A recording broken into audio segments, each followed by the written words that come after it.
Kate Lennox was 21 and felt like she was constantly under lights, even though the only real spotlight in her life came from the warm yellow glow of the bathroom mirror she checked every morning. She still lived in her childhood home at 14 Briarwood Lane.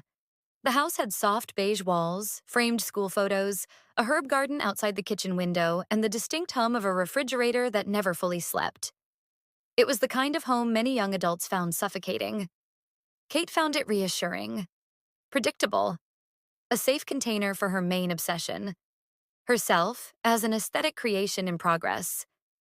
She spent hours scrolling trends, comparing cheekbone angles, outfit palettes, skincare routines, and above all, hair. Her hair was her crown. Chest length, naturally straight, glossy dark brown, parted slightly off-center to appear effortlessly cool. It framed her sharp hazel eyes in a way she believed gave her a cinematic innocence. She conditioned it like it was silk spun from self-worth. Her mother, Linda Lennox, often teased her gently. "So, you spend more time sculpting your head than Michelangelo spent sculpting David," she'd say while sipping tea. Kate always laughed, but also secretly agreed. If beauty was power, she wanted to be a monarch. It was a rainy Thursday evening. The sky was bruised purple, leaking silver, drumming impatiently on the roof. The rest of the family was out. Her father at night shift, her younger brother Jamie at football practice. The house felt like a quiet stage. Kate felt a sudden electric impulse to reinvent. She didn't want a full transformation, just a trim, a shaping.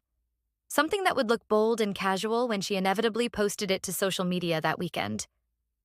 She tiptoed to the downstairs coat rack, grabbed an oversized black vinyl raincoat, one she normally wore when taking mirror selfies on bleak days, and buttoned it up to shield her clothes and catch any stray hair. The coat was shiny, slightly crinkly, with a hood she left down because she wanted full movement. She examined herself in the hallway reflection. "Casual makeover energy," she whispered, believing in the illusion. Scissors in hand, she marched to the bathroom. She didn't bother covering the floor or dampening her strands first. Raincoat. Kate didn't need rules, she was the rule. The first snips were confident. But confidence without structure sways into chaos quickly.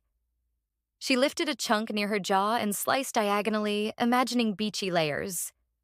The scissors made a snappy, brisk crunch, a sound of commitment. Then another. And another. Too high. Too uneven. A stairwell of brown strands tumbled into the coat's lap. No, wait," she breathed, trying to compensate. She shortened the opposite side. Now that was shorter. She tried evening them out. She was fighting symmetry like it was a slippery fish. Within minutes, her hairline was lopsided, choppy, volumeless, mangled, nothing like the sleek influencer cut she'd envisioned. She pulled the remaining length forward. It looked like a butchered curtain, hacked blunt, sections missing, others absurdly jagged. The vinyl coat was now scattered with snipped strands, but it no longer looked dramatic. It looked like a black garbage bag catching evidence.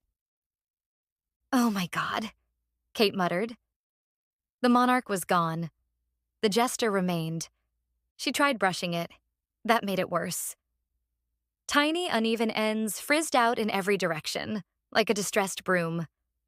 She laughed once, an unbelieving, wounded sound. Then her lower lip twerking toward a breakdown.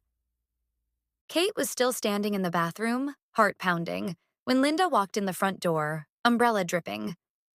She set her keys down, paused, and followed a trail of hair snippets leading like breadcrumbs toward identity theft. She found Kate under the bathroom light, raincoat shimmering with defeat. "Kate," Linda said slowly, eyes soft but alarmed. "What did you do to yourself?" Tears immediately surged, betraying Kate before her mouth could form a sentence. "I just wanted layers," she whispered. Linda exhaled. This wasn't anger. This was triage.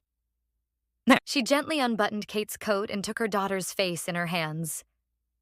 "Sweetheart, there is no saving this length. The only way to even this out is to take it to the shortest point. It'll be very short, like clipper short." Kate's stomach flipped. How short? Linda didn't sugarcoat. Above the ears, minimum. Otherwise, you'll look half-chewed forever. Kate nodded, watery, resigned. Linda walked to a cupboard, pulled out an old red satin salon cape she still kept from her hairdressing college days, along with a set of clippers she normally used for trimming Jamie's sideburns. The cape was rich, shiny, velvety to the touch, with black binding around the neck and a slight weight that made it feel official when snapped closed. She draped it around Kate. The red contrasted brutally against the brown carnage peeking from beneath. When Linda fastened the neck strip, Kate swallowed hard. The kitchen suddenly felt like a barber's execution chamber. "Sit," Linda said, guiding her to a sturdy wooden chair by the kitchen table. Kate sat perfectly straight. She did not look regal anymore. She looked like a child awaiting consequence disguised as style. Linda plugged the clippers in. The cord unfurled with a long, coiled sigh. The motor sparked to life with a low, vibrating buzz, like a mechanical bumblebee warming its wings. Kate squeezed the arms of the chair. Linda combed through the wreck once just to section what was left, but the comb snagged repeatedly, clicking faint rebellion and protest. Linda stopped. No point in ceremony. She placed her hand on Kate's crown and said softly, "It grows back." Then she tilted the clippers upward and touched blade to scalp at the nape. The first contact made a deeper vibration. When you press clippers to skin, the sound shifts from humming to drilling intimacy.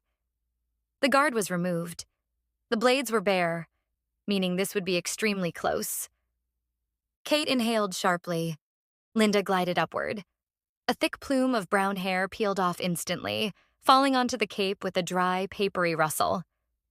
The revealed skin beneath was pale with a faint gradient from years of sun and hair coverage. Linda kept moving, disciplined and steady. She made long vertical passes from nape to crown. Each stroke left a clean track, like mowing lawn, except the lawn was identity. The blade scraped whisper close, the teeth kissing scalp, making a bristly sandpaper fade. Hair clumped, slid, and avalanched down in a growing cushion of brown confetti on the floor. Kate's eyes watered. Not from pain, from shock. The kitchen felt loud from buzzing alone. Linda overlapped strokes to prevent shadows of remaining length. She used her palm to feel for any stray patches, then immediately targeted them again, the clippers buzzing louder as resistance thickened. The remaining hair gave up with little shuddering plucks, ticklish and demoralizing. Kate whimpered quietly but stayed still. Linda admired the bravery cloaked in vanity rubble. Linda moved to the left scalp above the ear. She angled the clippers slightly outward to carve a clean sweep around the curve. The ear twitched from the buzzing air pressure. Each pass made a Velcro-like zzzt as strands snapped free. Large segments flopped onto her shoulder before cascading away. Skin exposed. Smoothening began immediately after each stroke, Linda polishing Kate's head by repetition. The right side was shorter already, so the result was shockingly instantaneous baldness. Linda worked more carefully to blend the contour since this area changed fastest. She lifted Kate's chin a little to stretch the skin near the sideburn region and shaved upward, clearing it to baby smooth stubble. Kate's tears now rolled freely. She looked down for a moment, but Linda gently touched her jaw. "No looking. Trust the process." Kate nodded, red cape shimmering, eyes shimmering more. This was always the emotional crescendo. The crown held the myth of self. Linda placed the clippers flat against the top and began clearing outward in radial strokes. Hair flower petaled away, falling evenly like crop circles forming backward. Kate clenched so hard her toes curled. The scalp was now almost entirely buzzed, but Linda felt a few microscopically longer areas, because the head, like grief, has uneven grain. She went back again and again with tiny precision buffers, the clippers growling deeper each time, until the head felt like velvet sand. To finish, Linda turned the clippers upside down and used the flat lower blade to smooth stray microstubble. This is the trick barbers use for closeness without a razor. The metal made a shivery, cold whisper against skin. Kate flinched lightly the first time, then endured. Chunks no longer fell. Only tiny specks of dust hair now misted into the air, catching kitchen light like sad glitter. Linda clicked the clippers off. Silence roared its aftermath. She gently unclipped the red cape and shook it out over the bin. A heavy hush of freed strands slid away. Kate sat bald, scalp light reflecting back at her like a new unwanted moon. Linda knelt beside her. Kate finally touched her own head. The skin felt soft, unfamiliar, naked like a secret set loose too early. "I hate it," she said, voice cracking with a genuine grief her appearance worship had never prepared her to articulate. Linda brushed her thumb under Kate's eye. "It doesn't have to be beautiful today," she said, wise in a way social media could never teach. "You were brave. That matters more." Kate stood and picked up the black raincoat from the floor. It looked ridiculous now. She folded it stiffly, like arranging a past version of herself and placing it in storage.